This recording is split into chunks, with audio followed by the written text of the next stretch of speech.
Oh, I'm getting it now. Yeah, Fleetwood Mac. Loving you isn't the right thing to do.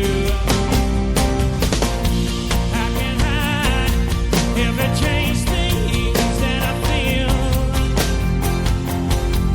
If I could, maybe I'd give you my world. I can hide when you won't take it from me.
Hello, everyone. This is Denny Farrell, inviting you to join me right here on WXMR 94.3 FM for Late Night Chicago Radio every Saturday night at 10 p.m.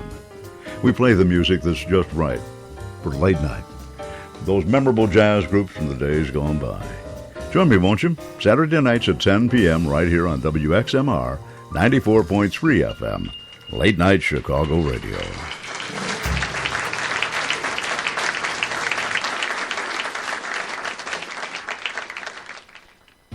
Hey, it's Raphael. Join me at 8 p.m. every Friday night for my show, The Lesser Heard. What is The Lesser Heard, you ask? It's an alternative rock deep cut show.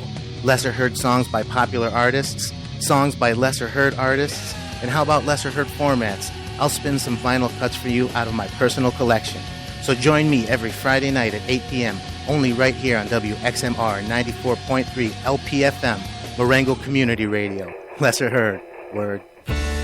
Support for Marengo Community Radio comes from Marengo Signs. From yard signs and large banners to window or truck lettering, Marengo Signs will help you get the word out. Marengo Signs, 568-2902 or marengosigns.com. And Stone Baker's Pizza, dedicated to serving high-quality food at an affordable price. Stone Baker's Pizza at 113 East Prairie or 568-7000. And we're back. Yeah, Mental Floss, Joe Flores, WXMR 94.3 LPFM, Marengo Radio. We're here with Liz. She's telling us some stories, some girl power. We were just talking about Ronda Rousey during the break and how she has that tough girl attitude. And, and that's just to boost attention to her and that, get the media on her. And it's all advertisement.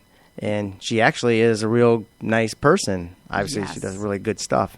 And you're just saying, man, I feel so bad because when she first started, I was like, oh, I can't stand her. And I bet you a lot of people were like that. Oh, yeah. I seriously wanted to publicly apologize to Ronda Rousey because in the beginning, she was just so tough and she wanted to play up her game. And I understand how marketing works. Not well, but I have a good idea. Right. And I get that the MMA scene, it's pretty intense. Uh-huh. You have to be tough. You have to want to fight and challenge people or people aren't going to watch you. And if people don't watch you, you're not going to be successful. And if you have a lot of charisma like that, the people are going to like you and, that's profit for a company. It's true. It's true. So they're going to stick you around even if you have a losing record. Yeah, we'll stick you with Joe from the garage gym. Yes, yes. And it's a tough position to be put in. So when she wrote her biography and she's gone on to interview several times, people have started talking about her past. And I realized, wow, this is a girl who she had some struggles in her life, but never wanted that to be her focus because she has such brilliant capabilities. One of the contenders during the Olympics, I think it was the 2008 Olympics. I can't remember. Well, yeah. And she actually medaled in judo. Was it bronze or silver? It was bronze. Bronze, okay. But still, holy cow. That's Olympics. That's worldwide, geez. Yeah. Worldwide. Worldwide, yo. Yeah, so it was intense. And judo, okay, we talked about it earlier, how Brazilian Jiu-Jitsu, we start on the ground. I really like that. There's a lot less throwing. I'm a big fan of not being thrown. Right. When we do takedown classes for competition, I am ridiculous because I understand. I can wrap my head around the concept. I'm just not good at it.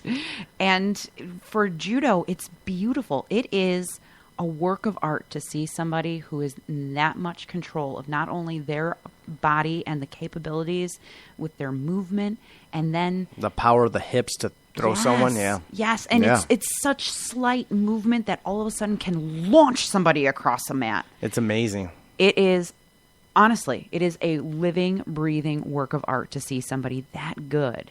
And she is that good at judo. So when she starts working on her stand-up and all this other stuff, I'm like, I still don't like her attitude. She's got bad attitude. No, she really wanted people to focus in on her physical abilities, and then it goes back to she's tough. What women have to do. I mean, even in law enforcement, when I walk into a room with one of my male counterparts, they're always going to be addressed in officer or deputy, and I'm always going to be addressed ma'am. And somebody brought it up to me, and they're like, it's not an insult. Even the military does it. Oh, yeah, absolutely. Officers that are in the military that are females are referred to as ma'am. I'm like, why can't they just call me officer? What's wrong with that? And they're like, it's a respect thing. I'm like, oh. And it goes back Officer, to... ma'am? Yeah, right. It's... I put a southern twang in that, I don't know why. Officer, ma'am? Because it's kind of awesome. But it's how you're raised, how you're brought up, and sometimes women who fiercely want to be seen as equal, sometimes, and I'm including myself in that, we just need to take a step back. If somebody is calling you ma'am, it's not to insult you. Yeah, That's just how you were raised. And quite frankly, I'd rather be called that than some other very colorful, not appropriate words. Because when a woman's getting all dressed up to go out and has her nails done and smells good, not like gym women. Yes, not like when I walk out of the gym. They want to be respected. They want that door held out, hold open for them and seat pulled out and pushed back in for them. I get it, man. And that's when, and if you want that, yeah, I would agree with you. Some women have to kind of step back and they... Yeah, you need to pick and choose your battles when it comes to the respect that is being given to you.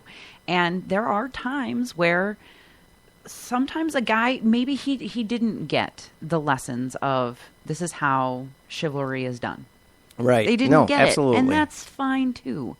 Then communicating and being able to communicate. If something bothers you in an environment where you think either you should be treated more so with the chivalry, then say something.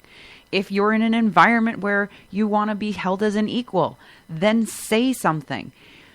And going back to different gyms and stuff like that, I lucked into our gym. I lucked into guys just treating me like another guy on the mat. That's a good thing right. in jiu-jitsu. Yeah. It makes me happy because at no time have I ever ran into some of these problems that other women complain about where if you're rolling, either a guy doesn't want to roll with you because he's like, oh, you're a girl, I'm going to break you. Or, oh, it's a girl, I have to punish her so I don't look less of a man. I don't run into these problems, and I'm so happy. But girls, women going to different gyms, if you run into these problems, either address it or find a different gym. Right, absolutely. Go somewhere else or talk about it because some guys don't even realize they're doing it. Absolutely. Yeah, that's true, too. And... yeah, like I had Alex Embry on, Sergeant Embry. I had him on, and he's a classic guy, man. Just very nice. I don't know what he's like at work, like if he's just backhanding people, but I see him outside of the gym once in a while and at the gym, and just a nice guy. He welcomes everybody when they walk in the door, shakes their hand. He's so excited to see you. He even tells you that he's so excited that you're there, and when you leave, at least he does it to me, and I'm sure he does it to other people. He's like, man, I'm so glad you came in tonight. It's true. It's like, I had no choice. Class is at night. No, I'm just kidding.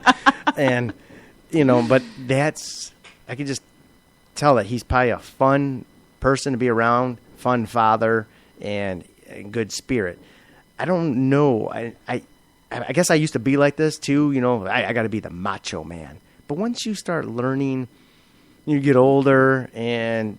I can carry myself pretty well. I hold my head up high. I've achieved a few things in my life that I wasn't looking to achieve, but I was honored to achieve them. Sure. And then now I know martial arts. I could defend myself too if I had to. Mm-hmm. And I'm just happy. I'm like, there's no need to be macho.